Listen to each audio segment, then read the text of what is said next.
live. Welcome to the Bags to Riches podcast. I'm Zach Ginn, your host. I quitted my minimum wage bag boy job to pursue the riches of real estate investing at the age of 17 and never looked back.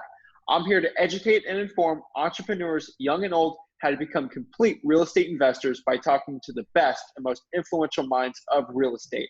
I'm joined by our guest today, David Lecko. David is a programmer turned real estate entrepreneur. He is a real estate investor and the founder of the real estate investment software app, DealMachine, the biggest and best driving for dollars app on the market today. I'm glad to have him on. He is live from Indianapolis, Indiana. Thanks for coming on today. Thank you. I appreciate the introduction. That got me pumped up. Yeah, I mean, I honestly, there's no better driving for dollars app except maybe Google Maps than yours, but you have Google Maps in your app, so there's no competition right now for you. There you go. All right, sweet. So let's get started with the cliche thing. How did you get started in real estate from your last job? Rich Dad, Poor Dad, back in 2016. You want me to go into it? Just a quick overview of how Rich Dad, Poor Dad got you into wholesaling and eventually onto DealMachine. Absolutely. Yeah. So I read Rich Dad, Poor Dad, and I wanted to have a constant income stream from those rental properties. And they actually had a game that went along with it called the cash flow game. And so I started playing the cash flow game. And so instead of just buying stocks, which was a little bit of chance and timing, like I wanted that constant income. So that's what I set out to build. I started looking on the MLS. There weren't really any good deals. So I went driving for dollars. And once I went driving for dollars, I actually struggled with a little bit of my follow-up. And that's when I built this version of DealMachine, because I had added 40 properties, didn't look them up, didn't send out mailers, drove by 3 weeks later and saw that somebody else had actually bought the property, one of the properties that I added. And that's when I got really frustrated because I was like, I didn't even do anything yet. And that's when I built DealMachine for myself to look up the property owner and send out mail right from my car. That way I wouldn't fail to follow up anymore. Wow. So now fast forward now, I mean, you're obviously all in on DealMachine. You're growing rapidly. I mean, have you seen a huge expansion in the past year of your user base? Absolutely. Oh my gosh. It's been insane. So I actually didn't acquire any properties last year because I was focusing my full energy on DealMachine, making sure we were growing and keeping up with that growth and serving everyone who is coming to use the app. Now I've actually bought 3 houses in the last couple of months. And so I'm starting my marketing efforts back out here in Indianapolis to buy more properties, which is the original reason why I set out to do this. Definitely. Indianapolis is so hot right now. We actually have a couple of probate students making over 6 figures virtually in Indianapolis. So, I mean, Indianapolis is going crazy if you stay away from some of the war zones. I like to call them. Totally. They get a little crazy. But so how are you balancing DealMachine and your wholesaling operation, which you're trying to ramp up now? Yeah. So I'm not wholesaling properties. I'm acquiring them. Oh, so okay. I still do marketing and do the acquisitions process just like you would if you were going to wholesale it. My end result is to acquire it actually myself. And if you do it good enough, you can use the BRRRR strategy and then have zero down on that property once you're done with the renovations. That's my goal. Well, that brings me to the $1 million question is, how do you find the right property management? I'm managing my properties right now. I'm wanting to get to 20 properties. I have 8 right now because once I get to 20 properties, that'll be $24,000 a month in revenue. The equivalent that I would pay a property manager would be enough for me to have a full-time dedicated person on my team. So then I'll get the extra benefits of them doing other activities too. So that's my goal, is to get to 20 properties. Okay. So 20 properties is your goal. I mean, are you looking to expand more into doing things like that? Or are you going to look into putting some of your profits maybe into another venture like a DealMachine? Great question. I would definitely expand more than 20 rental properties. That's just the next benchmark for me to hit. So that way I can have that in-house management instead of doing it myself. Okay. So, interesting question I like to ask is obviously when I went to research you, see what kind of questions I should ask, things about you. There's only two things that came up with David Lecko, and that's DealMachine, and that's basically it. Um, so, who are you outside of real estate? I mean, what do you like to do? I love snowboarding. I really like cars. Okay. I previously spent a lot of time doing marathons and full Ironman races. I've since cut all of that out because it takes too much in order to be competitive. It takes 20 hours of training to be competitive per week, so I may pick that up later in life. So I do have a bit of a hole where I cut that out now. I haven't filled it up with anything but just work. I do travel probably a couple times a month for business. But it's always fun because it's at a conference where you're seeing a bunch of friends in the industry. And maybe you can see, I was just in San Antonio last week. So got to hang out with Brent Daniels, go to the Alamo and see the river. Ground Zero? Ground Zero was the event. That's right. Oh, yeah, cool. Yeah. Yeah, I wish I could have gone there. That's cool. I like stuff like kind of like adventurous. So I climbed Mount Rainier. That was one of the favorite things I ever did. Where's that? It's right outside of Seattle. It's actually the tallest mountain in the U.S. Really? That's cool.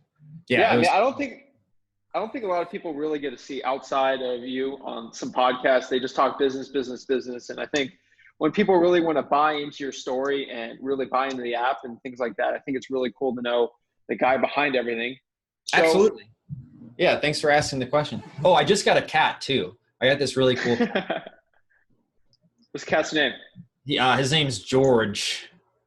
His interesting quality is he's a Bengal cat. So he is bred with an Asian leopard. So it's an Asian leopard bred with one of the domestic breeds. So he looks like a leopard. And then he also has this hair that doesn't fall out or shed, and he's hypoallergenic. It feels like silk. So it's really great for my girlfriend and my sister, who are both allergic to cats. And he's like a dog.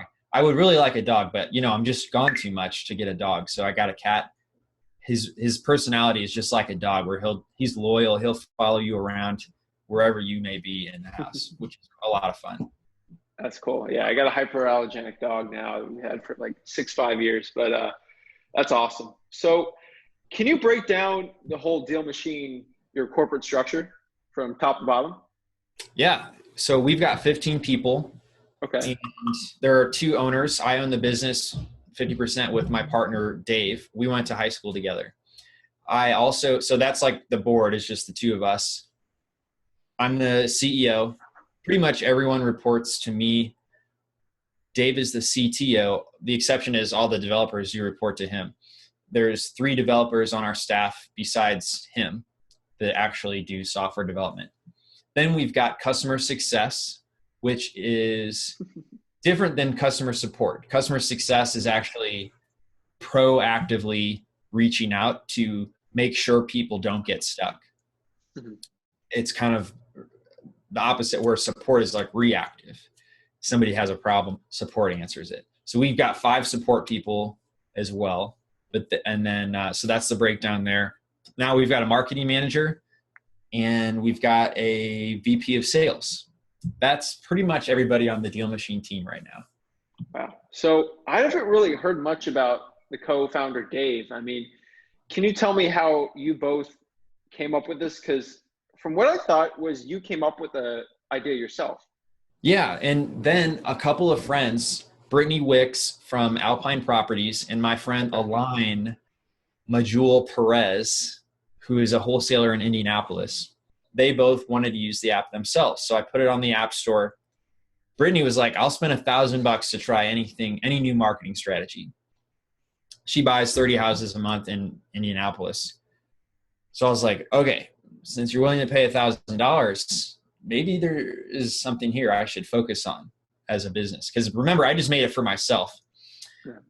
And that's whenever I realized this should be a business. And then I reached out to my friend Dave to help me remake the app, because we've worked together before. I know he's a better software developer than I am.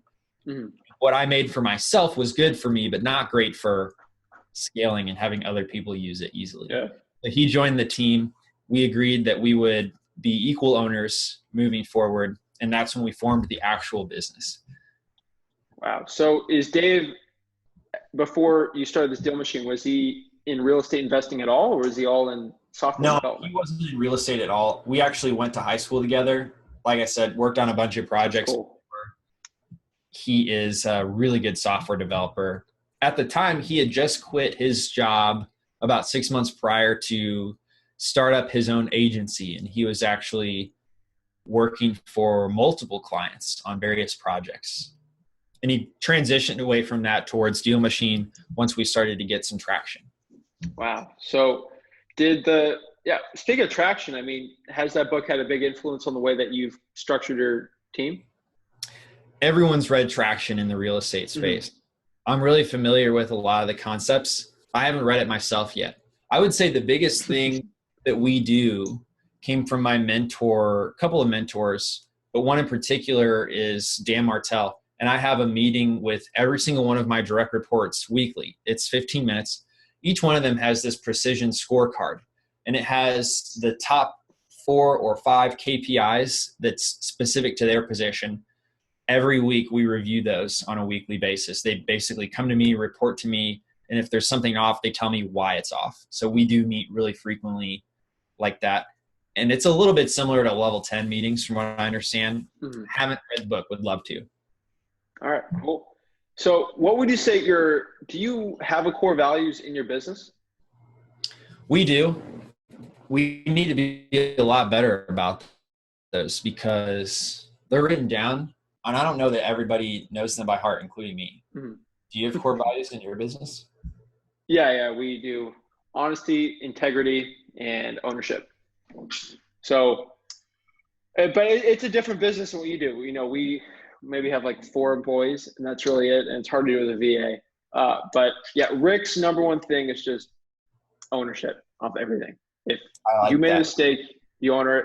I mean, obviously you can tell with employees if they made a mistake with software or something like that, and they say, "Oh, it's your fault. It's your fault." If you take ownership and accept it, it's the way we do it, you know. But yeah, core values have been really important for us. You want to hear our values? Yeah, I just found them. I wrote them. We need to do a better job of making sure they're known. But I picked them once our team was grown. So I kind of made the values based on what I saw our team doing already. So the first one's caring, excellence, and growth. And the one thing on the growth side that's unique, I'll point out, is DealMachine's focus on our members' growth and our team's growth. So not only are we focused on the members, but focus on our actual team.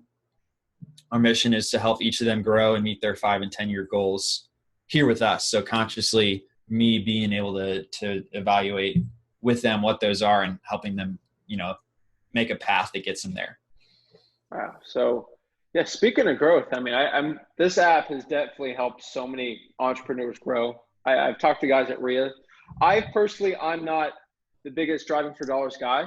So we don't have a big enterprise app on it. But every single guy that I've talked to that's used it's done very well. And obviously, you know, they tell you. Do you have any stats on how many users you have right now on the app? Yeah. So what's crazy is we have almost 10,000. Holy moly. Yeah. Wow.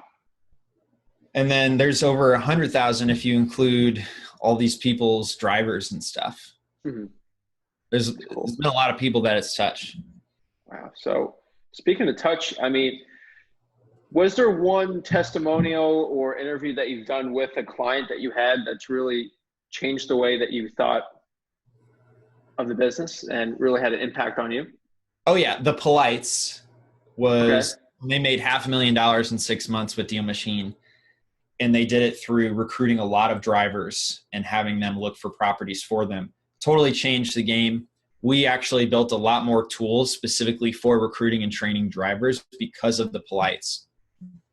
And then we had a recent one as well from Justin Peters not too long ago that he made $600,000 after investing $37,000, including the money he's paying his drivers and for mail and whatnot.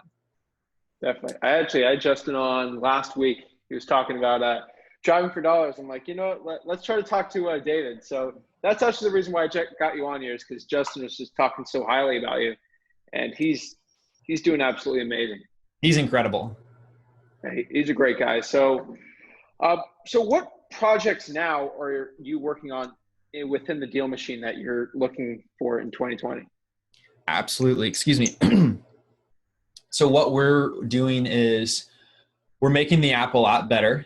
We just released property highlights and property labels. So you can see house number or equity percent while you're just driving.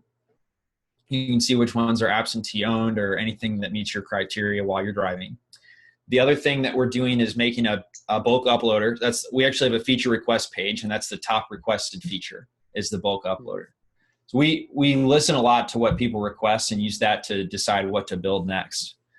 And then along with the bulk uploader, there will be a list building component as well in DealMachine where you can get that information and pull in any type of data. So the big idea with the bulk uploading and the list pulling is like, yes, you can use those for marketing, but also when you're paying a driver to look for a property, you don't want to pay them for a property you already have in your database or in some other list. And that's why being able to do those things within DealMachine is going to be critical for your driving, because you're not double paying for those properties that you've already found. Yeah. So obviously I got to ask you this question. This might be a sin to ask you as the driving for dollars guy, but was there any marketing, what's your favorite marketing channel outside of anything DealMachine or driving for dollars? Yeah, I'm really interested in texting right now.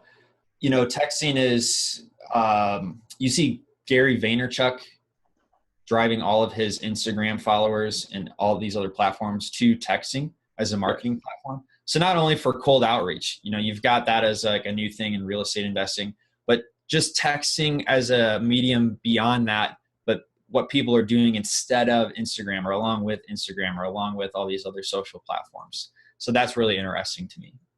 Wow. So are you potentially looking to add that onto the DealMachine in the near future? Definitely. We'll be actually using texting to speak and interact more with our customers, as well as it is one of the top features on the DealMachine feature page is getting those texts out to property owners as well. Yeah, I mean, we've had lots of success with SMS.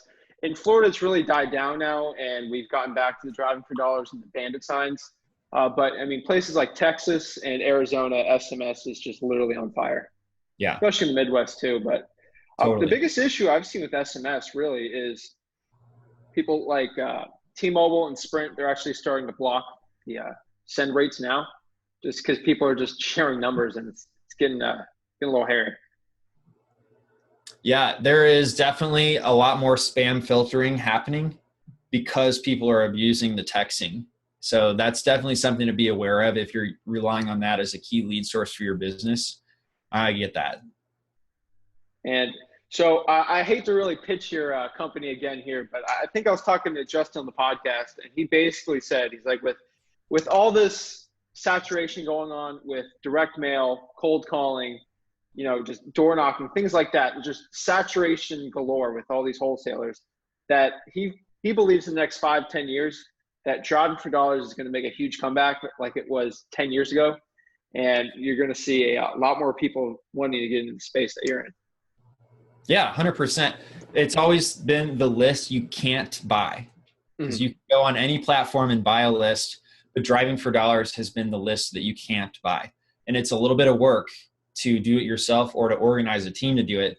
And that's why it's just virtually untapped compared to all these other lists like absentee owner, high equity, probate lists, et cetera, because a bunch of people are buying those, but it's hard to do that driving for dollars well. And that's why it's such a valuable list. Wow. So, you know, I think a really interesting point that you did say was starting out, you had a mentor. Is there any mentors now that you have that are really pushing you to your maximum potential? Yeah, absolutely. So I mentioned Dan Martell. I'm a member of his program. It's called JFDI. And I'm in there with like 8 other groups that are 8 other companies that are similar size. So we meet 3 times a year, and it's specifically for software. But I've paid for mentorship in a lot of other ways too. When I first started DealMachine, I bought couple of courses from Ramit Sethi. His business is called I Will Teach You to Be Rich. And he covers everything from finding your dream job to entrepreneurship. So I took a couple of his classes when I was getting started with DealMachine that really helped. And it's always just way faster when you have a mentor than it is figuring it out yourself. Even though I definitely love figuring things out myself, I really appreciated that good mentorship. Wow. So what gets you pumped up out of your bed every morning, getting ready to just start the day? Dude, work. I told my girlfriend this Sunday I spent from like 1 to 6 p.m. at a coffee shop with my computer. And I was so happy that evening. And I just made the comment, like, I just feel great when I can put in a little bit of time on Sunday, because I feel like everything is organized and I can hit the ground running on Monday instead of getting in Monday and then organizing myself. You know what I mean? I really get energized by work, and I know you're supposed to have a balance of like not working too much. I only work 8 hours a day, so I don't go overboard in the week, but dude, it really does give me energy. I like just working towards something. Definitely. I mean, the best drug of all, the only thing, I don't do drugs, I don't do anything, but I've told them the closest thing I've ever had to taking a drug is getting a huge real estate deal. Yeah. And it's the best feeling ever. I've never had more energy than getting a $50,000-$60,000 deal. It's definitely work. I would say is a huge energizer for me. Doing the right kind of work, taxes, things like that, just drive me crazy. Oh. But man, the other thing that I got into recently is clothes. Not like really expensive, like not like Gucci and this typical bling whenever you make money. But I actually had a stylist that I hired in New York. His name is Peter Wen. His business is called The Essential Man. So check him out. But he works with specifically successful men in tech is what he like brands himself as. So I mean, when I first hired him, I was just a software developer. I guess I was kind of successful, but it really changed my mind, because like as a software developer or like as a real estate investor, I feel like we're so much about let's solve the problem. Everything is functional. It doesn't have to look good. Looks don't matter, and I kind of changed my mind where the way we like operate DealMachine and the way that like I try to like bring things into my house or put on, that first impression can matter so much. And like the way that it looks changes how somebody feels when they're using it. So I feel like clothes are definitely like a big part of that too. And so you see what I'm wearing now, like it's nothing fancy. It's just like a white t-shirt. I've got some chinos on and a pair of white shoes. So I'm not saying like fancy, but just kind of like, I don't know, before I was just wearing clothes from high school that I just never threw away because I was like, oh, they're still clothes. They kind of fit. And I think that really just changed. It's kind of like taking the pill in the Matrix now. Where like I can recognize like really high quality things, even though they're not like blinged out with a big belt buckle or something.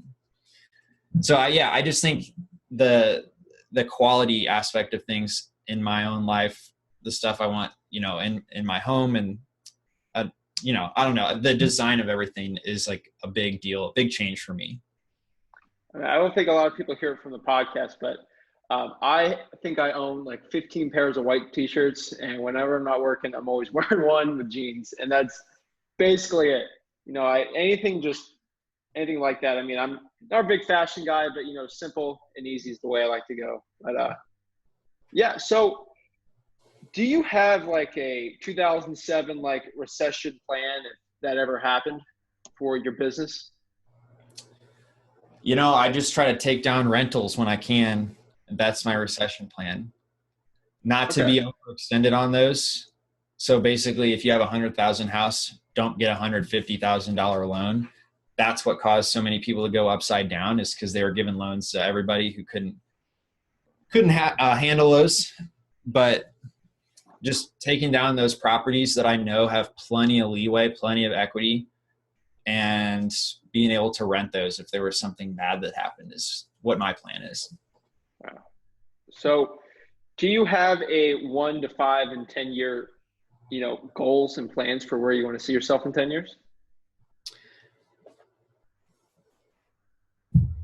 No, I don't think that far ahead.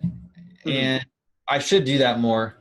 However, I feel like so much of the future changes based on the actions Yeah. that you take. You could absolutely never plan for stuff happening.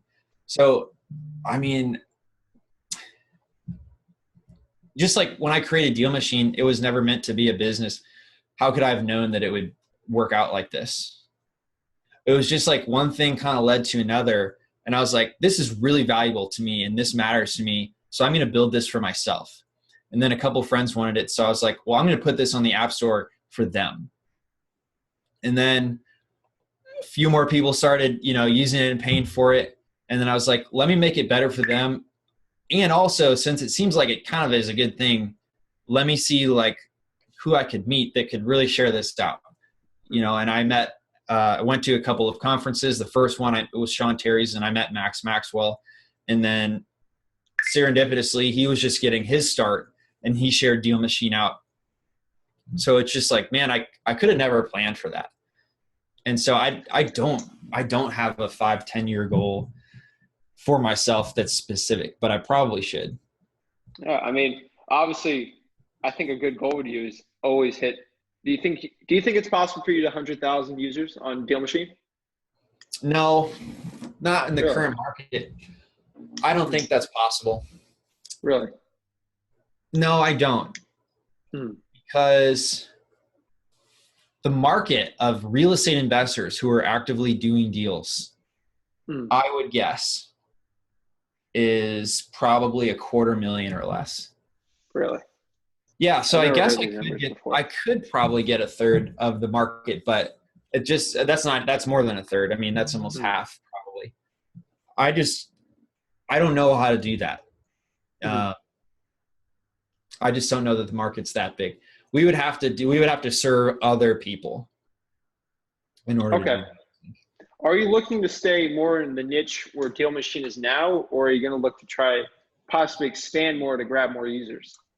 We'll do experiments with other things outside of real estate.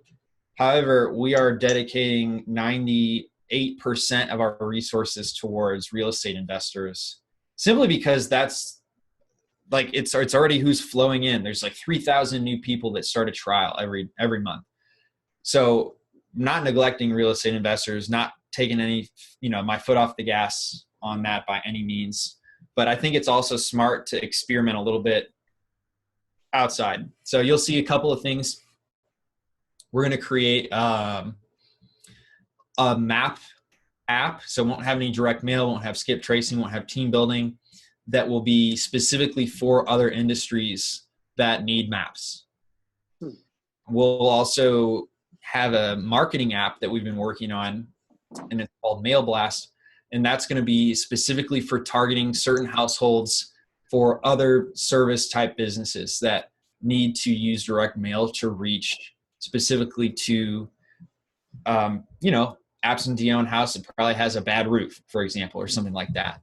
So we're going to do some stuff like that. But as I was saying, like it's a tiny portion of our efforts. But those are just the two things we've talked about experimenting with. Wow. So, to end this, I always got the same question every time. But just before we do our last question here, there's obviously, I get thousands of people watching this from the YouTube, the Facebook group, all investors. And I guarantee you at least 5 to 10% have never heard of David Lecko or DealMachine. Could you give us your best elevator pitch of DealMachine and why someone should buy it? Sure. Yeah. DealMachine helps real estate investors master their driving for dollars lead source. As a business, you want to have a really solid lead source. And once that's solid, you want to add another one. And then once that's solid, you want to add another one. So a lot of people who are doing deals, they're already doing direct mail from lists, and they're already doing texting and cold calling from these lists that they buy. And some of them are doing TV commercials. What most established investors aren't doing yet is actually what gets the newbies most of their deals, driving for dollars. And that's because it hasn't really been scalable until we set out to make it scalable. And so there's still a ton of really established real estate investors that haven't added that driving for dollars lead source. Yourself, I think. Then you guys say you're not a driving for dollars group? No. Our group is big on driving for dollars. The thing what I do is I get a lot of deals from driving for dollars. We have bird dogs who basically give me contracts. They give me contracts. So Yeah. I've told them, I said, use DealMachine. I personally, I don't use it, but I've probably gotten 15 people to use it, just Yeah. telling them you need to use this because it's the best one. Because they keep writing on paper, things like that. Yeah. And they've started giving me more and more deals, and obviously I've helped them out. So, I could have bought it myself, but I decided I want to have 15 people buy it for you instead. Totally. You've got it. So yeah, basically if you're an established real estate company that's got, you want more leads and you've got some lead sources figured out, bringing on the new lead source, you've got a few options, driving for dollars is one of them. We just make that extremely easy, do a lot of the heavy lifting of organizing that for you. So that's why you've used DealMachine, is because you want a new lead source and quickly master it. So it's ROI positive. Definitely. I 100% agree with that. I mean, I feel like we're at the point where, your app's really good for people who want to be big and try to scale out, and people, starting from the beginning. Do you think that the way I've been doing this is I've just been basically getting like 10, 15 bird dogs, having them buy it. And if they do it, they get the contract, they come to me, and I got 10 to 15 of those guys in my county doing it. I feel like we do personally enough deals with direct mail, cold calling, things like that, where my time's not best spent physically driving. And we got more guys like that. I mean, what would your advice be to a guy, doing a lot of deals and, trying to expand it with driving for dollars? Okay. So use our budget planner tool, and it breaks down literally everything based on your goals, how many properties you need to add per month, how many drivers you'll need to hire, and what you'll need to pay those drivers. That's the biggest advice, is getting that budget planner tool and then actually using it to plan it all out. Wow. So the last question I can ask you here is, looking back at your time in the short 4 to 5 years, starting out from everything, I mean, what would you say, was there anything you think you would do differently now looking back on your real estate journey and your journey with DealMachine? That's a good question, dude. I wouldn't really change anything. You always look back at yourself and you're like, oh, I wish I knew that, so then I could have done better. But I mean, that's just like a sign of growing. So I always hope to feel that way. Wow. So how can people get a hold of you personally and a hold of your app if someone wants to join that? Yeah, Instagram is Lecko, and the app is on the App Store, Google Play, and iTunes, called DealMachine. All right. It's going to be below you and all your socials too. I really appreciate you coming on today. Do you have any parting thoughts for the guests before we sign off? Yeah, I would say if you're brand new, don't quit too early. Most people quit way too early. They haven't done enough deals. They haven't added enough properties, and they quit before they've done enough follow-ups. So if you're just listening to this, know the numbers, know what to expect, and make sure before you start something that you've got the budget to sustain doing it long enough to get results and get that ROI. Nice. And, just a question that popped up in my head. I remember you stating that about 1 out of 200 of driving for dollars leads turns into a deal. Have you seen that change in the past 6 months?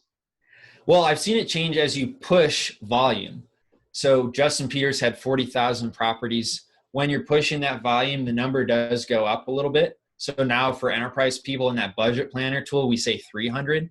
And again, it's never a guarantee, obviously, because there's so many factors. You could never possibly say that, including your ability to close a deal.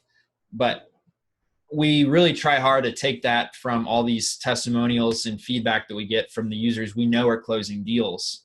So that's why we say it. It's a helpful guideline. Wow. So I really appreciate you coming on today. If everyone's get a hold of you, please check the socials below and tell them Zach sent you. So I appreciate it, guys. We are going to have our next guest on in 2 weeks, and please comment below what your favorite thing about this podcast was. Thanks.